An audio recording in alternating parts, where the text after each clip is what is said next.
ایک زمانے میں سرسبز جنگل کے بیچوں بیچ ایک بہت ہی پرسکون تالاب تھا۔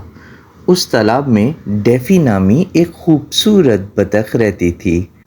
ڈیفی پورے تالاب میں اپنے پروں کو ہلاتی ہوئی ادھر سے ادھر گھومتی رہتی تھی اور اس کی کویک کویک کی آواز ادھر سے ادھر گونجتی رہتی تھی۔ ایک صبح جب وہ اپنے گھونسلے کی دیکھ بھال میں مصروف تھی، اس کا انڈا لڑھکتا ہوا مرغی کے دڑبے میں چلا گیا۔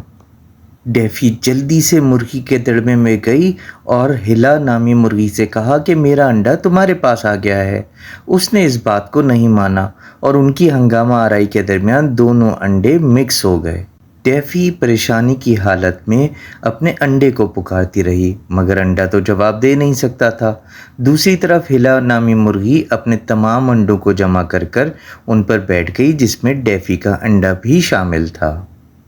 دن اسی طرح گزرتے رہے اور مرغی انڈوں کو سہتی رہی اور تمام انڈوں میں سے چوزے نکل آئے، مگر یہ کیا، ایک چوزا تو بطخ کا تھا جو کہ بہت پیلا اور خوبصورت تھا۔ ڈیفی نے جیسے ہی اس پیلے چوزے کو دیکھا، اس کی خوشی کی کوئی انتہا نہ رہی۔ اس نے جلدی سے دوڑ کر اس کو گلے لگایا اور قسمت کے اوپر ناز کیا کہ اس کا بچھڑا ہوا انڈا اب چوزے کی صورت میں اس کے سامنے تھا۔ اس نے ہلا کا شکریہ ادا کیا اور اپنے چوزے کو لے کر اسی تالاب میں تیرنا شروع کر دیا اور وہ دونوں پھر ہمیشہ ساتھ ساتھ تیرتے تھے۔